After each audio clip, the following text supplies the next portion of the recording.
All right. So, organizational development and strategy, they go hand in hand, right? So the reason is, of course, you need to prepare your organization in order to create a good strategy. Investors in people, one of my favorite frameworks of OD, they always say, good people make great companies. And in that framework, they always say that people management is part of the strategy. In fact, we are even bent on saying that the people and its management, the people is the strategy. So if you have good people, if you have good management of people, then that's your great strategy. Now, dito naman, si four disciplines of execution, just to tell you, is a framework introduced to us in LPU. I think early 2000s or maybe late 2000s or early 2010s. Ayan. So, Covey Foundation to, no? And from the name itself, four disciplines of execution. So it's focused on the execution. Okay? And now I align it to knowledge management kasi nga we need to manage our knowledge information going on in the company to make a good organizational development staff. So dapat dito, we have to focus on accountability as our strategy. Yeah. So in this presentation, our agenda, we will cover the following. So understanding knowledge management again. So we go back to that concept, and then an overview of the 4DX, four disciplines of execution. And then we will try to integrate the four disciplines into the knowledge management, and we will mention some good studies, no, case studies, and best practices along these lines. Okay, ulitin lang natin, no, yung definition ng knowledge management. So tandaan natin na when we talk about knowledge management, it was coined in 1993, di ba? When we said during the I would say the third industrial revolution. No? So yung first industrial revolution is the steam engine. The second was the computer, the PC, in 1980s. And then in 1990s naman, of course, information boomed because of the internet. No? So 1995. Pero before that, there were already talks, that the internet is going to go live, and a lot of people are already uh, getting ready for it. And isa sa nag-coin yan, no, si Wig, uh, he coined the word knowledge management. So sabi nga natin, si Peter Drucker before, he used the term knowledge workers to mean people that are in the front line gathering work, knowledge, information.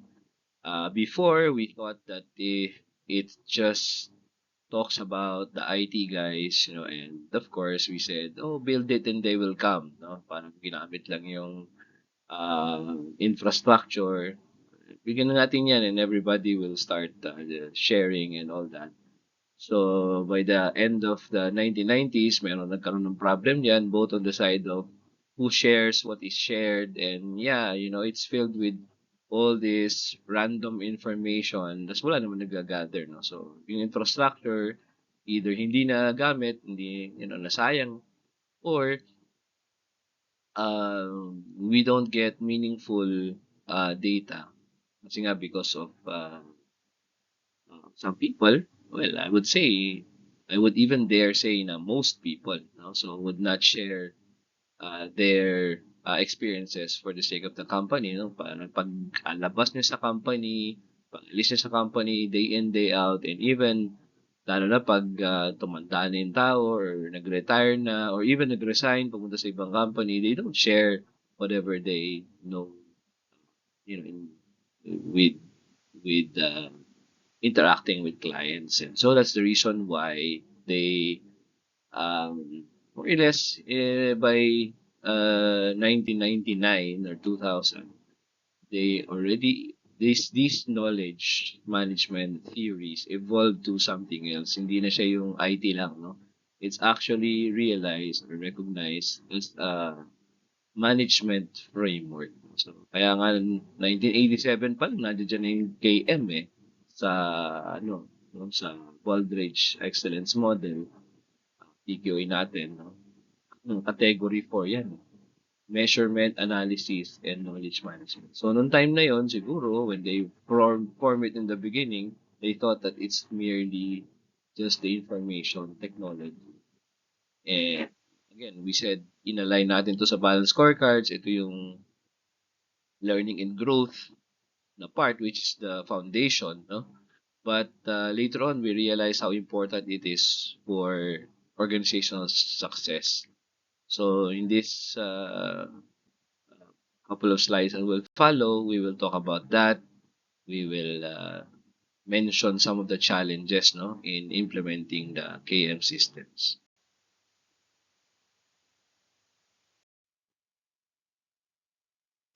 So knowledge management, as we said, refers to the systematic process of creating, sharing, use, and stewardship of an organization's knowledge and information.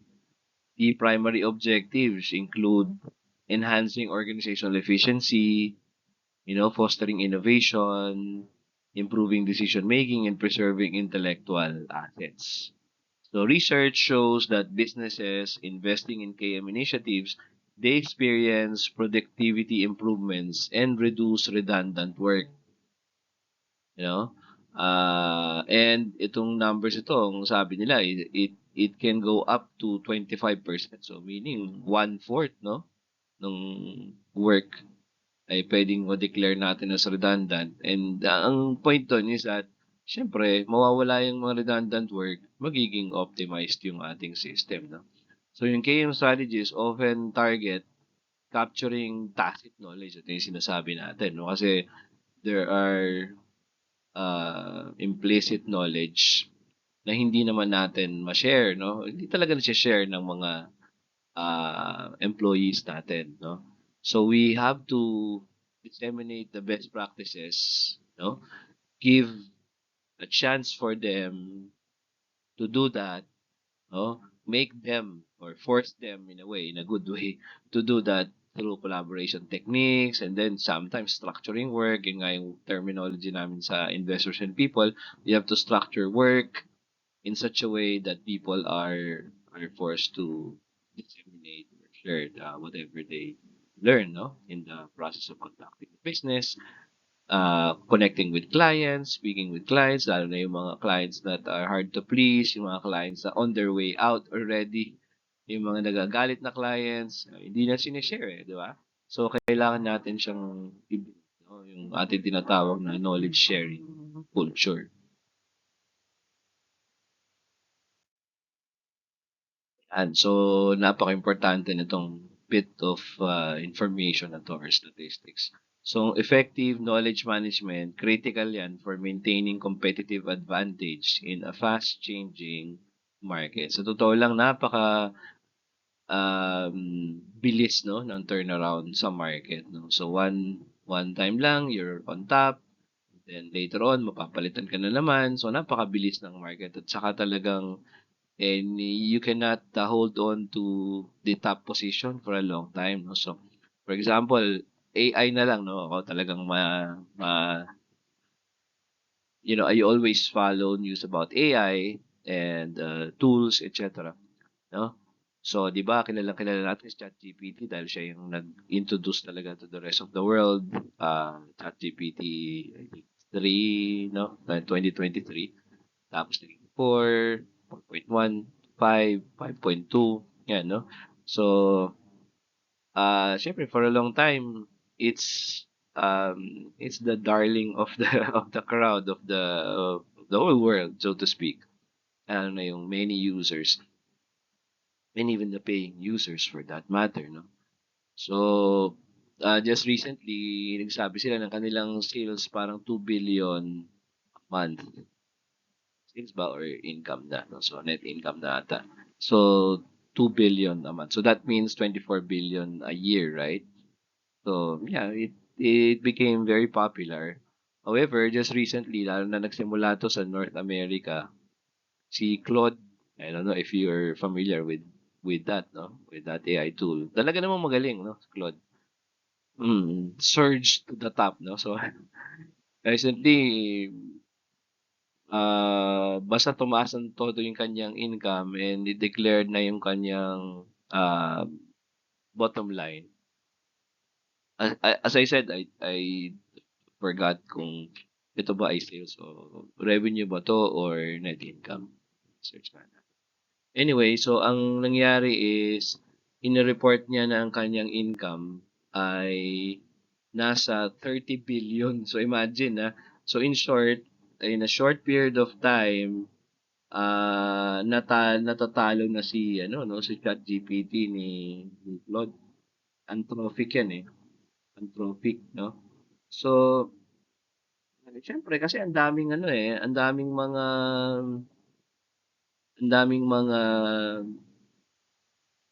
users, lalo na yung mga coders na lumipat, no? Sa Anthropic or Claude because of its capabilities.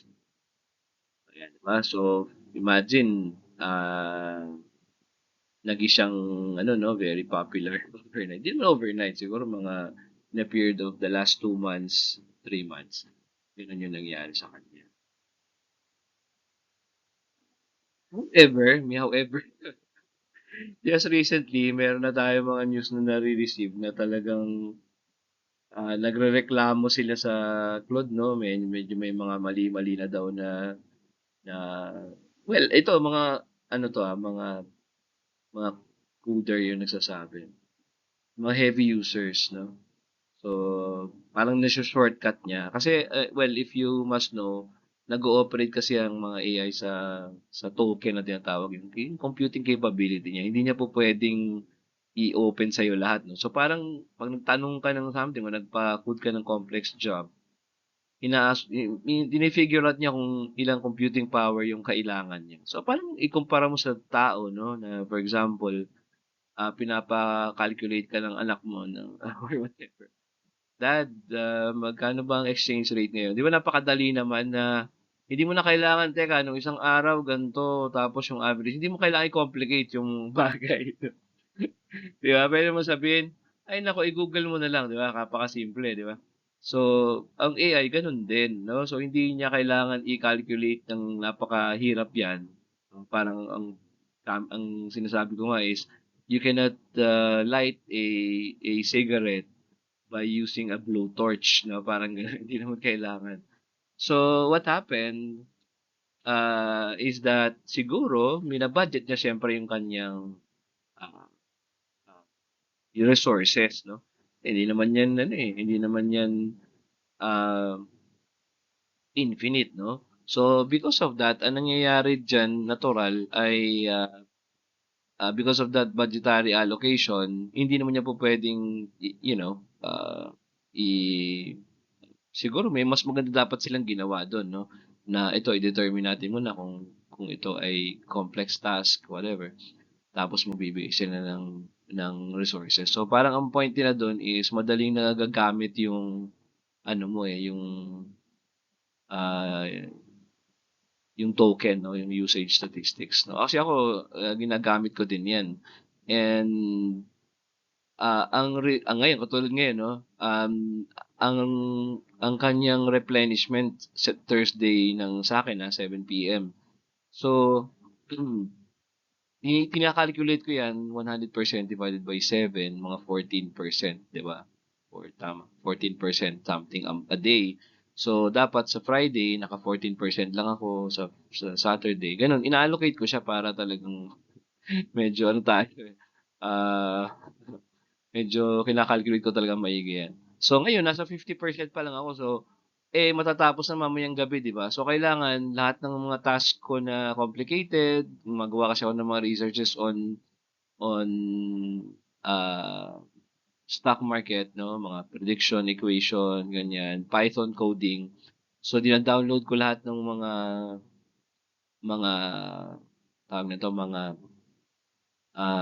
stock prices, no, open, high, low, close from 2000, no, kasi may ginagawa akong research on technical analysis, like paano nag-work yung MACD, RSI, ganyan. Siyempre malaking computing power 'yan, no? Kasi everyday yung ano nga pala, no, everyday. So sa isang taon, meron kang 300, sabihin na natin 313 or something kasi minus Saturday and Sunday, may mga holidays. So 300 something, let's say, no, na day na close. Tapos imo-multiply mo 'yan since 2000, so 25 years, right? So 'di ba? So imagine how uh, big of a calculation. Pero sa kanya maliit lang 'yun. 300 times 25 tapos ang aking tina-track mga nasa 50 na stocks, no. Hindi kaya 'tong gawin naman sa totoo lang. Kaya 'tong gawin ng ordinary tao pero it will take you a long time. Okay, so ang ginagawa ni Python diyan, inaano niya 'no, kine-clear niya yung mga path, kine-clean niya yung mga data para naka-arrange na siya. So, kung gagawa na siya ng mga tables like ito yung kanyang average, standard deviation, ganyan. So, all of those things, no? Tapos, saka ko ipapasok yung mga technical analysis, ano yung relative strength dito. Ayan. So, all of those things, yun yung ginagawa natin ng Python code. So, pag, as I said, ako talagang nakikita ko naman na yes, so medyo mabilis nga siyang mag-hit ng limit. Lalo na siguro yung talagang mga heavy coders talaga, no? Yung talagang complicated. Kasi gumagamit sila ng mga agent ang tawag doon eh. You know, nagse-search yan sa multiple websites. Ginagawa ko rin yun, no? Like, naghahanap ako ng site na pagkukuhanan ng mga data, right? Da-download mo. O kaya naman naghahanap ka ng sa akin yung journal, no, na puwedeng pagpasahan ng mga articles. Alin dun yung walang, ah, application fee or submission fee. So, siyempre 'pag nagbigay siya ng list, vine-verify ko din. Like meron nga dun kahapon na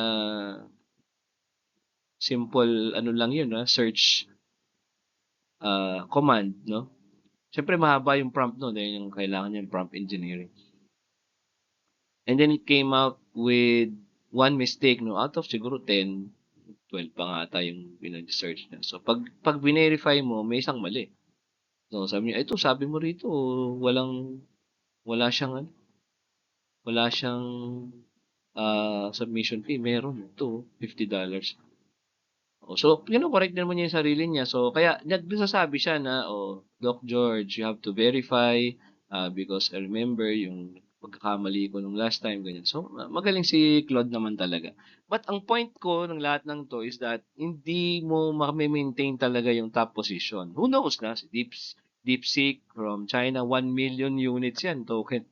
So talagang 'pag naggawa ka ng command diyan talagang tuloy-tuloy 'no? Kaya niyang gawin yung buong ano mo 'no, so but because of heavy users, sabi nga do'n sa nabasa ko kanina, ah, naging siyang victim ng kanyang success, eh. Overnight 'di niya kinaya yung bilis ng usage, eh.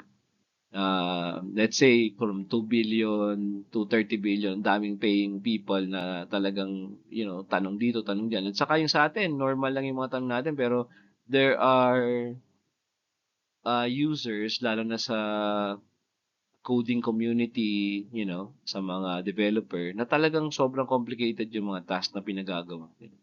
So natututo naman talaga ang artificial intelligence that way and nagiging siya lalong magaling 'no, machine learning na 'yan.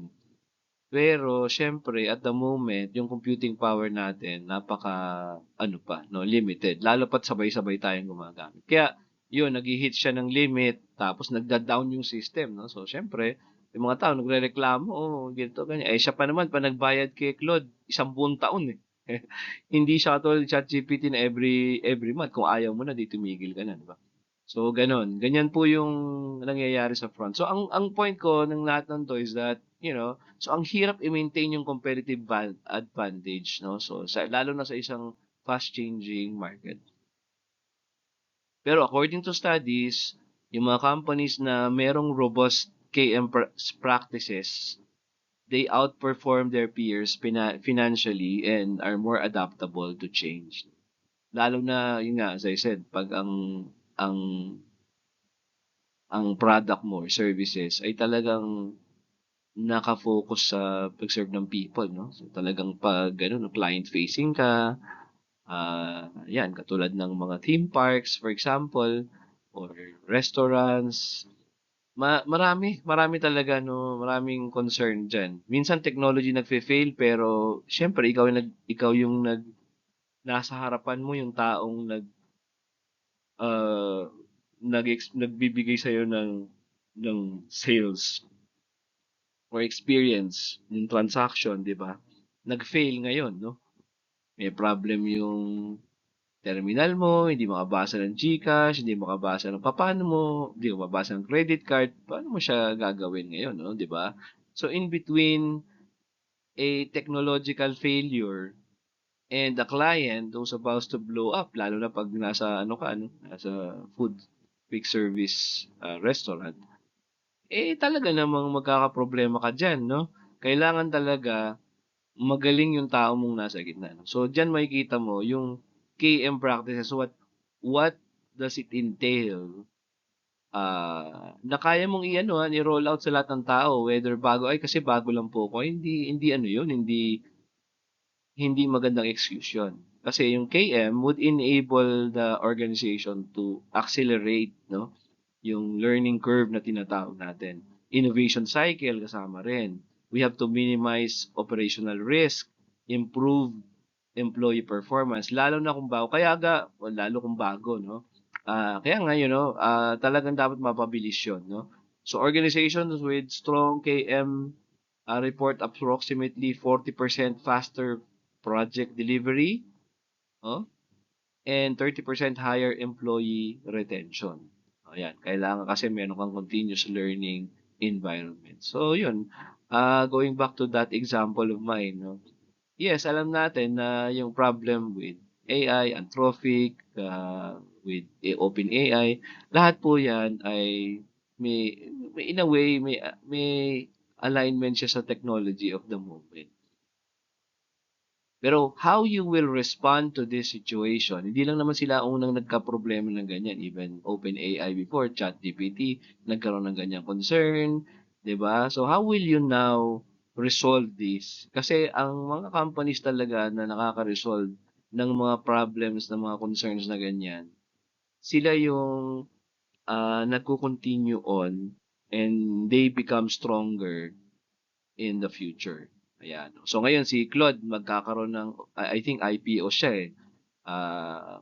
Either this year or next year. Kaya hinahanda talaga nila yan, no? Yung biglang laki ng kanilang sales, tapos yung kanilang capability, they have to do something. Kasi kumita naman sila ng malaking pera, right? So, what do they do? So, paano malalaman lahat ng concern, 'di ba? Kung ikaw yung CEO or COO, how do you get all the concern pag hindi maganda yung feedback system mo. And you cannot just rely on, you know, the feedback of the system. Kasi may mga tao talaga na hindi, 'di ba? Lalo yung mga nakakausap talaga ng live na agent, hindi naman nakalagay yan sa ano lahat eh, ang kinoreklamo, no? So, but you can summarize everything using Pareto principle na 80-20. Iisa lang naman ang hinihingi ng mga tao, no? So, whatever that is sa inyong company. So, pag nagkaroon ng problem, pag nilista mo lahat ng mga concerns ng mga clients, makikita mo dyan, kung merong 10 concerns, dalawa lang dyan yung nagdo-dominate talaga eh. If you solve that, you solve 80% of the problem. And how do you know those things kung hindi mo naman, 'di ba? Hindi mo naman makakausap yung mga tao na nakaka-experience nun or nakakadinig ng sinasabi ng client. So that's how important knowledge management is. Okay, in this slide, we talk about naman the KM implementation challenges, no? So first of all, the common challenges in KM implementation include cultural resistance. Isa yan. A lot of people might be resistant to change. So yung internal talaga ang importante, no? So, maari ding lack of leadership support, and all of these things, they hinder adoption and engagement. Another thing is sa internal din, yung binanggit na natin kanina, technology, no? So, inadequate technology, infrastructure, integration issues, with existing workflows. Ayan, importante yan. And as I said kanina, minsan yung technology yung problem. However, yung mga tao mo hindi rin prepared to answer for the backlash. No? So sometimes, ang nagiging issue tuloy ay, 'di ba? Pangit yung company na yan, ganito, ganyan, 'di ba? So halimbawa, yung aking associate before, no? Kasama ko rin siya sa company namin, 'no. So, nagtatrabaho siya, nasa marketing siya ng isang school, 'no, dito lang sa, Laguna, Calamba. And she said something like, naku, pataas-baba daw siya sa hagdan, ganito, ganyan. Nasa second floor yung ano, nagtatanong siya sa mga tungkol sa scholarship, ganyan. Sabi ko, "Bakit wala kayong scholarship department?" 'No. So, sa aming company before, sa school, 'di ba, ang nangyari diyan is that nilagay namin yung one-stop enrollment, nasa baba pati 'no. So, kasi imagine yung mga tao papataas-baba, minsan kasama ng mga magulang 'yan 'no. So, 'pag nakikita mo dun, 'pag nagbe-breakdown yung system 'no, maraming concern, nasabi ng marketing, kasi marketing siya, nasabi ng marketing eto, tapos hindi naman pala gano'n dahil yung scholarship pala may mga steps pa nga naman, hindi naman 'yan outright na tanggap ka kaagad. So, ikaw yung sisisihin nun, eh. So, papaano ngayon nagagawa ng paraan yun, 'no, na may mga magulang na diyan, may mga, nag-e-enroll na, whatever, tapos hindi ready yung system, 'di ba? So, technology talaga yung problem nun, or sabihin na nating system. However, if you don't have the right people katulad niya, na talagang taas-baba or something para lang explain 'no, bakit taas-baba, ta's ano papaano ba 'to, ta's bababa na naman siya, 'di ba? Sabi ko, naku, napakaano 'yan, inefficient yang system na 'yan. So, dapat talaga 'yan mag-usap-usap kayo at, sabihin mo yung mga concern mo. First of all, kailangan sa admissions, andiya diyan yung scholarship. O hindi po puwede. Kami dati talagang nilagay namin isa sa registrar na parang may kaalaman talaga sa scholarship, nandodo'n. Tapos kailangan isang front lang kayo, hindi niyo puwedeng sabihin, sabi nung marketing ninyo ganito, 'di ba? 'Pag sinabi mong, naku, mali naman, 'di ba? Hindi po puwedeng awayin yung sarili mong tao diyan. So again, it boils down to people, right? So 'yan, sabi nga dito, yung surveys daw 'no, show that up to 70% of KM initiatives, imagine 70%, fail because of these barriers. And alam naman natin ang KM support, lalo na kung makikita niyo yung Baldrige Excellence Model, talagang siya nagsu-support sa implementation, eh. Yung category 4 ng Baldrige nasa baba, nasa ilalim 'yan, number 4 'no. Siya ang nagsu-support ng leadership papuntang strategic planning, 'no, papuntang, customer focus, papuntang workforce focus, papuntang operations. At yun yung magda-drive sa result. So 'pag walang malinaw na KM, 'no, magfe-fail talaga 'yan. Unless may magaling kang tao na talagang, throughout the system failure of sorts, nagpapaliwanag. Maraming mga management, maraming companies na hindi papayag ng hindi sila aamin na problem nila 'yun, eh. Kulang sila sa resources, o 'di ba, sa ISO, resource management, number 6 'yan. So 1 to 7, teka, nagbago na ba? Oo, parang 6, eh, o 7 na siya 'no. So kasi nagbago na because of the Baldrige integration. So leadership, strategic planning. So nakikita mo na talagang 'pag nag-provide ka ng resources, ang resources ay either tao or people, gano'n din, eh. Even sa ISO framework, 'no. So minsan, a good set of people would break that spell, that problem. Kasi kahit naman technology mo medyo masama ng konti o may problem ka, 'pag yung tao mo nandiyan sa gitna in order to, capitalize on the situation, or magbigay ng panandaliang, lunas sa mga gano'ng concern, hindi naman nagagalit yung mga tao, yung mga clients. Kasi alam nila na unang-una, ano ka lang naman, employee ka lang naman dun. Pero the way you explain it, for example, "Okay, ganito po yung puwede nating gawin diyan," 'no? Kaso minsan 'pag nakakaurasan na ng crisis situation, saka wala yung mga tao 'no, nagha-hands off ang mga tao diyan 'no. Tulad nga ng example niya, karamihan sa kanila, "Ay hindi ko naman work yan, hindi ko po alam yan ma'am, eh." 'Di ba? So 'pag ang mga tao magsalita na ng gano'n at walang nakakaalam, sinong pupuntahan niyan, 'di ba? O, mga boss nasa opisina lang, nagmi-meeting ganyan 'no. So, dun nagfe-fail yung system. Akala lang nila okey pa 'no, kasi andun sila sa backdrop 'no, na marami pang estudyante, marami pang clients. Akala nila yung mga gano'n, "Ay konti lang 'yan, oh, ipaliwanag niyo lang," gano'n. Pero hindi nila nalalaman na dun nagsisimula yun. Ang hirap bawiin nun, problem na yun kasi reputational risk 'yan, eh. Lalo na nandodo'n ka sa point na nasa enrollment na. So, hindi na 'yan para mag-explain pa sa mga tao na, hindi mahaba ang pila dito pero okey naman, mababait hindi 'yan magaganyan, eh. Why would they explain for you, hindi niyo naman sila employee, kliyente sila, eh. So, lahat ng mga bad, experience nila, they usually just blurt it out, social media o kaya they just simply leave the company, try another place, and they will not be back in the future, 'di ba? So, yung mabigat pa niyan, taglay na niya lahat ng mga kakilala niya. So, maganda ba diyan sa school na 'yan? Naku, okey naman, mura sana kaso nga lang hindi sila magkanda ano, ang dami nilang mga hindi hindi ma-clear sa amin 'no, haba-haba ng pila kasi pangit yung sistema nila, 'di ba? Gano'n lang kasimple yung mga sasabihin nila, eh.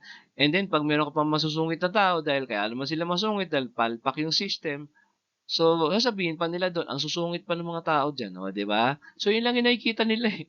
So ang hirap talaga, 'di ba? So makikita mo diyan dapat i-gather natin lahat ng mga concern. Oo, tapos ibabato niya 'yan sa system. Kami ginawa namin dati 'yan dun sa company ko 'no. So talagang merong MIS 'no, yung house system na nandodo'n. Andodo'n ang registrar na nag-charge sa scholarship. Andodo'n siyempre ang marketing kasi sila yung kausap ng mga 'yan nung nag-aano sila, nung nagma-marketing sila. And then nandodo'n yung student services. Ako nga, since ako yung handle ng student services nung time na yun, tapos napunta rin sa planning. Ang maganda sa'kin diyan, kasi ka-close ko nga yung mga bata, eh. Mga bata naman gusto naman talaga nilang tumulong, eh. So, yung leader ng mga students council, pinapapunta ko 'yan. Grabe ang ano niyan, ang support niyan. So, nandodo'n sila sa may table. Ewan ko lang ngayon kung ginagawa pa nila 'yan 'no, pero ang ganda kasi dahil mga estudyante yung nagpapaliwanag, okey gano'n po 'yan. Nandodo'n po 'yan. Minsan nga nandodo'n po sa third floor yung library, ay ang taas-taas naman. Hindi meron na po dito. Gusto niyo lang po para mabisita niyo, para makita niyo kung saan siya, yung library kasi nasa third floor. 'Yan ang mga isa sa mga concern nila dati nun. So, ang point halimbawa, "Ay accounting ka rin? Accounting din ako." Gano'n. "Uy naku, mag-aral ka maigi kasi." So, 'di ba may kuwentuhan na kasama tapos agad yung mga bata na minsan naghahanap pa lang sila ng kaibigan nila, nakakakita na kaagad sila ng parang mentor nila. Kumbaga kaysa mga matatanda yung nakakausap nila, meron silang halos kaedaran na ate, kuya nila, 'di ba? So, big brother, big sister. Nakuha ko 'yan dati nag-aral kasi ako sa Lasal, kita ko 'yan na gano'n ang ginagawa nila. So, inimplement ko 'yun. Ayun 'pag wala ka ng support ng people, maganda lalo sa school kasi ang people niyan hindi lang yung mga employees mo, pati yung mga students. Wala ka kung may people ka naman, nandiya diyan silang lahat, puro kuwento lang naman. Wala silang knowledge, wala silang mai-share na information. Ay, sandali lang po, wala pa kasi si dean, eh. Mahirap mag-explain ng mag-explain ng gano'n. Kailangan talaga malinaw 'yan. Okay. So other challenges yung, ensuring yung mga data quality, integrating KM systems with existing, workflows, although nandodo'n 'yan sa technology pa din 'no. So 'pag in-address natin yung mga issues na 'yan, kailangan talaga diyan strategy alignment, okay. Kailangan din yung tinatawag natin na user-centric design. Kailangan nakase-design siya dun sa user nung, service natin or ng product natin. from the perspective of the customer. Kaya ang tawag diyan customer focus, eh. Yan, para lahat ng ating change management, whatever that is, whatever those are, kung madami yan, mai-implement natin ng mabilis. So, implementation talaga yan ang challenge, either internal or external, either people or technology. Diba? So, most of the times, no, I would say, yan talaga ang problem.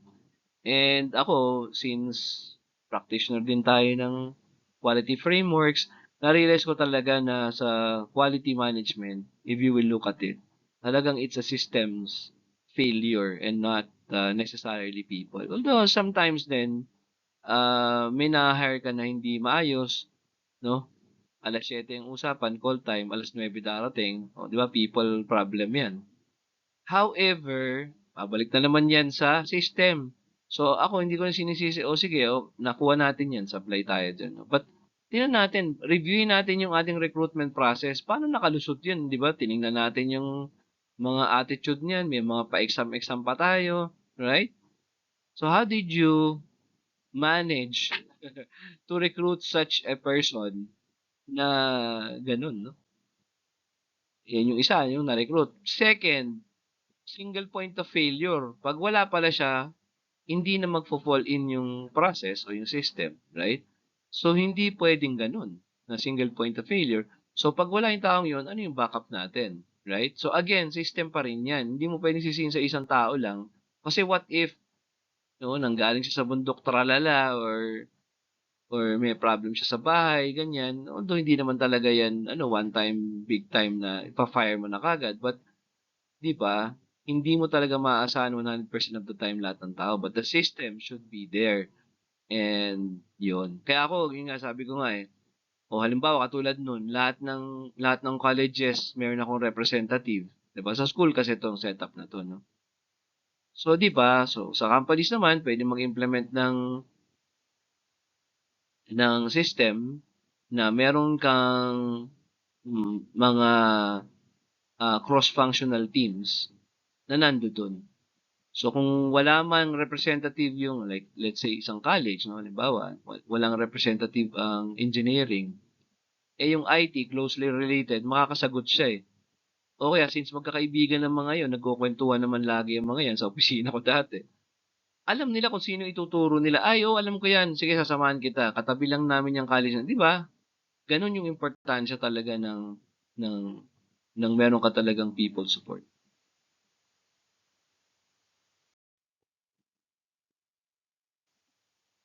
Okay, now we introduce the four disciplines of execution framework and the benefits of applying it to organizational initiatives and also common pitfalls of execution. And so the four disciplines of execution is a methodology, no, designed to help organizations achieve their strategic goals amidst the day-to-day urgencies. So it consists of apat to, no? So first of all is focusing on the wildly important goals. Kung familiar kayo rito, early 2000, I would say, or late 90s pa. Sumulat si Jim Collins. He wrote one of those famous books, uh, Good to Great. And he mentioned something about the big, hairy, audacious goals. So BHAGs. So parang ganito rin yun, no? So while the important goals are goals so important, not just important, wildly important, okay? So kailangan ilan lang to or according to some people nga dapat iisa lang, no? So marami kang product. So for example, I have this company before that I consulted with. Ang kanilang wildly important goal is sell 100 million shampoos. So everything goes to that goal. O everything is directed to that goal. So lahat, pati training, marketing mo, kasi sa kanila 'pag nag-fail 'yun, malaking bagay. So I think during that time they're trying to corner the market and kailangang mag-focus ka, no, in that product line. Marami silang product. 'no, pero yun yung focus nila nung taon na yun, 'no. So, parang tingnan natin sa World War II nung nag-land yung Normandy invasion, 'di ba? Lahat ng resources nandoon. Hindi nila pinalat kasi kailangan yung attack na yon would be so devastating and so, successful that it will break the German lines, no? So in a way, parang ganun si for disciplines of execution. And you have to, in a company, dapat meron tayo niyan. So when we prioritize the wildly important, we have organizational focus and alignment. Di ba? So makikita mo rito, pag kinaisipin natin yung tungkol sa OD, di lahat ng activities natin, training, yung sa learning and growth natin, 'di ba? Lahat ng mga prospective na mga activities natin, whether marketing or whatever, naka-focus doon sa wildly important goal. Okay? The second one, and dito ko to first time na nadinig, no? So that is the reason why it changed a lot in my perspective, yung tinatawag natin na acting on the lead measures. So, ang idea ng four disciplines of execution dito is instead of focusing on the lag measures, tandaan natin nanggaling itong mga terminology na to sa balance scorecards eh. Lag measures, lead measures. So, lag measures, kaya nga lag, tapos na. So, you are reporting on the sales, or you're reporting on the attendance sa park, attendance, so yung sales, di ba? So, but all of those things are already finished. So, yes, you may be, you know, uh, overjoyed, ito yung ating sales ngayon, whatever, but it doesn't tell you anything. Yes, we did a wonderful job. Okay, hooray. But what is going to be there in the implementation stage sa future? Kasi we're always in a state of flux. Sabi nga natin, we have to maintain the operational advantage and kailangan ang hanapin natin is yung lead measures. So, yes, naging successful tayo sa ating mga lag measures, sales, revenues, di ba? Customer satisfaction. Tapos na yan eh. But we have to look into ano ba yung nagiging predictive or prediction or predictors niyan. So dito pumapasok yung mga data analytics eh. Saan pumapasok? Anong metrics ang nagiging predictor nitong mga successful metric natin, 'di ba? So that is why we have first to identify, dito papasok yung alignment niya sa Six Sigma, make, no? Define the metric, measure, analyze, improve, and control. So, make. Pero hindi mo naman siya ma-measure. Sabi nga ni Joseph Duran, you cannot improve what you cannot measure. Kaya nga act on the lead measures. But ang problem is, ano yun, no? Kaya kailangan mo siyang i-define. And hindi mo yan basta-basta i-define out of the blue na, okay, ito importante. Okay, so for example, one good example would be, uh, so for example, in a theme park, okay? So, uh, syempre, uh,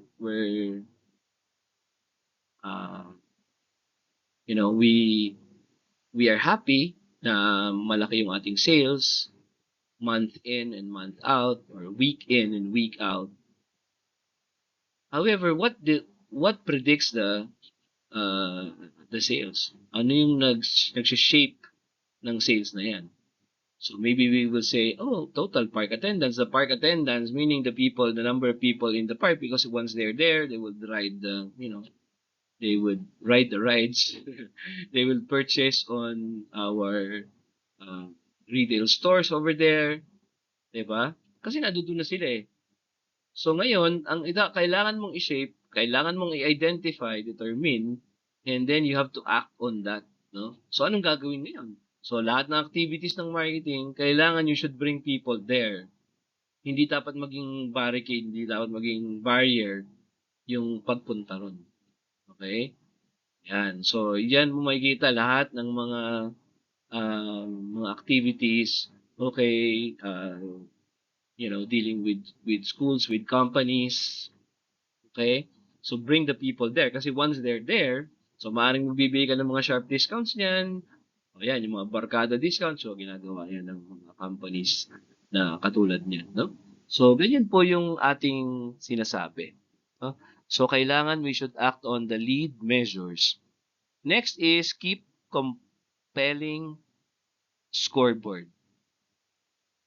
Parang matatrack natin siya yung progress visually to motivate our teams and reinforce accountability. So parang naglaro kayo ng basketball, the only way para ma-motivate mo yung team is to set up a compelling scoreboard na nakikita nila. So, nakatingin sila sa score. Alam nila kung nananalo sila. Alam nila kung kailangan sila magbigay ng effort.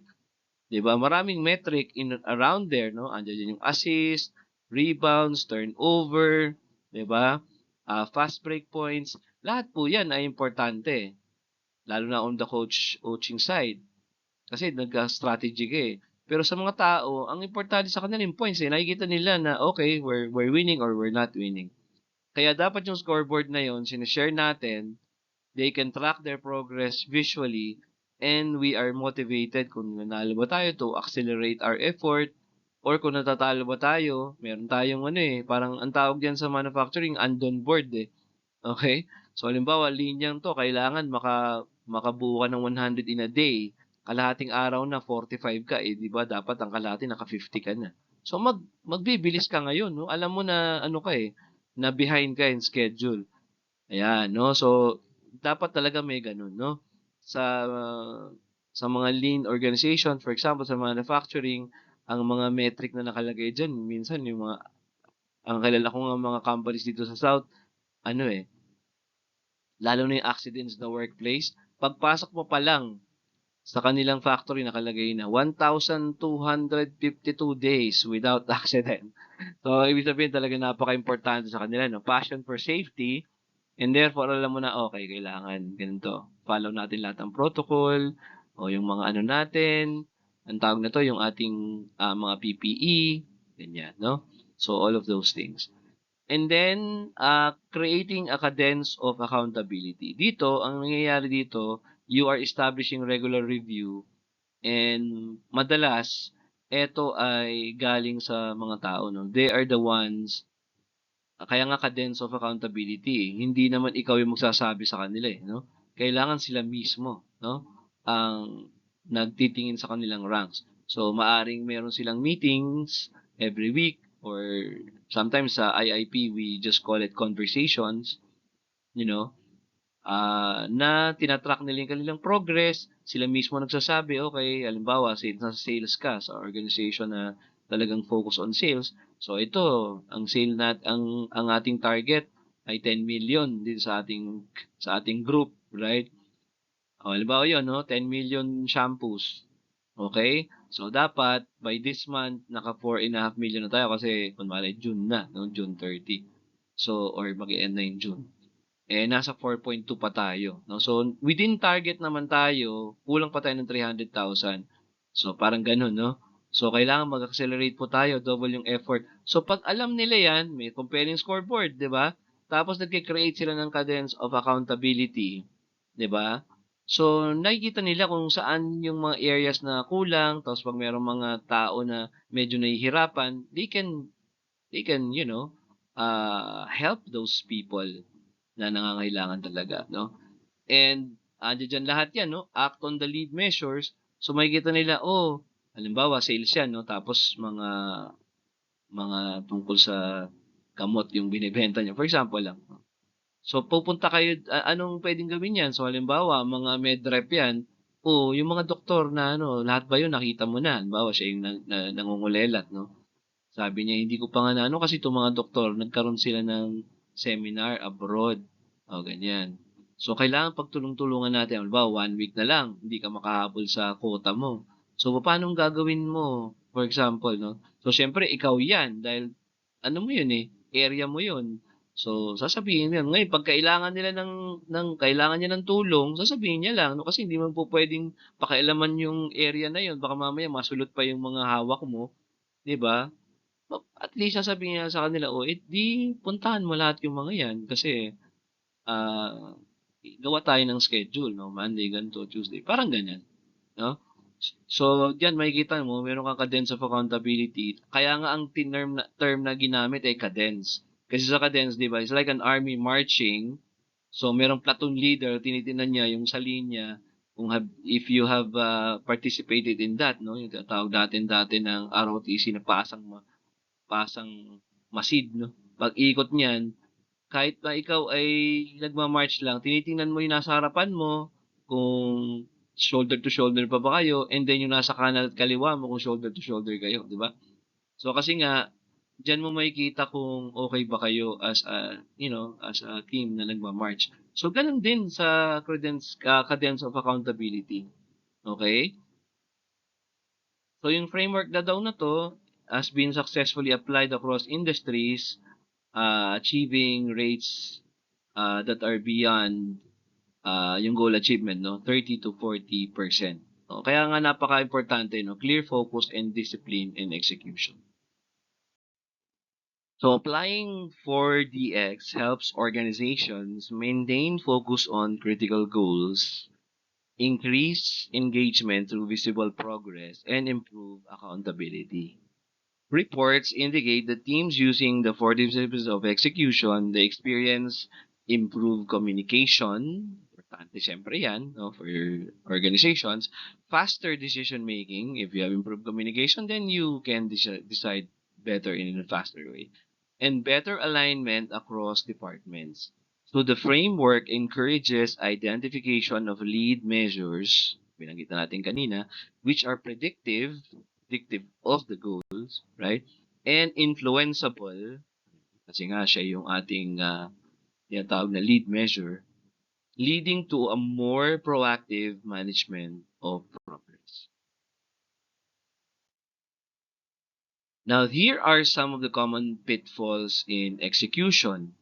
Execution often falters due to a lack of focus on essential goals, unclear or irrelevant measures, pangit yung measurement na ginagamit natin, o kaya poor scoreboard design, and inconsistent accountability meetings. Organizations may also fail by setting too many goals. Yan, no? Kaya nga sabi natin, focus on the wildly important, no? Marami masyadong goals, losing leadership commitment, or neglecting employee engagement. So data from execution practice surveys show a 50% drop off in commitment within 3 months if disciplines are not consistently applied. So in knowledge management, setting WIGs or wildly important goals as aligns efforts around critical outcomes such as improving knowledge accessibility, increasing knowledge reuse, or enhancing collaboration. Data shows that organizations focusing on 1 to 2 WIGs increase their chances of success significantly, avoiding dilution of resources. Defining clear wigs helps prioritize KM initiatives and ensures strategic alignment with business goals. Dito naman tayo sa discipline number 2, act on the lead measures. Lead measures in KM may include number of knowledge sharing sessions conducted, frequency of content uploads, or participation rates in collaboration platforms. So these lead measures predict ultimate lag measures like improved project performance or innovation rates. Importante yan, no? Lalo na ngayon sa tinagalawan nating mundo, napaka-complicated, napaka-advanced na ng mga companies. And so we are consistently battling for first phase, and importante talaga yung ating innovation rates. So how do we differ significantly in a competitive way against our competitors, no? So, yung competitor natin hindi lang yung current, kundi yung mga nagbabalak pa na pumasok sa business natin. So, organizations emphasize lead measures na to, no? And they are the ones that see an average of 20 to 30% increase in knowledge dissemination effectiveness within just a year. Now, in discipline number 3, KM scoreboards. So, napag-usapan na natin to, but compelling scoreboards, they track real-time KM progress, such as documents shared, active users. So, sa LMS, marami nito, no? And monitor talaga siya real-time, no? Pati yung mga knowledge contributions, so may mga ano pa yan, may mga scoreboard pa talaga sila, no? And as much as possible, we try to gamify this, no? Para nakikita ng mga tao. And sila mismo na-excite, no? Pag nandoon sila sa ranking, no? Sa mga active users. So making these results visible and engaging the teams is certainly a way for us to be successful in KM implementation. So research would suggest that visible scoreboards boost motivation and accountability, increasing goal completion rates by up to 50%. No? Dito nga sa Philippines, I would say it's beyond that. No? I would say mga nasa 75 to 80% ang nakaka-complete. Or even 90%. Kasi on the average, ang mga Filipinos naman talagang pag meron kang goal na pinag-usapan, tapos kita pa yan ng lahat, katulad nito na may scoreboard kita ng lahat, nakikita mo kung sinong hindi nakakatapos lang. Talagang importante sa kanila yun, no? Na hindi sila pag-uusapan ng madlang people. Kung meron mang sobrang pasaway dyan, I would say less than 5% yan. Talagang 90% to 95% upwards will finish their goal. No? Unless talagang sobrang hirap niya at talagang may problem talaga yung implementation natin, pag ganun, ayun, wala namang nakakagawa. Lahat sila may reklamo. Kaya dun mo malalaman kung ano yung mag-work para sa iyo. Okay? So effective scoreboards are simple. Ayan, dapat simple lang, relevant, okay? Critical yan to success factor, and then updated frequently para ma-align yung team focus and KM objectives. Ang mahirap minsan, may bulletin board. Ang nakalagay naman 2023 pa. So, nakakatamad na magbasa ganun. Dapat laging updated. Website, ang huling entry, 2022.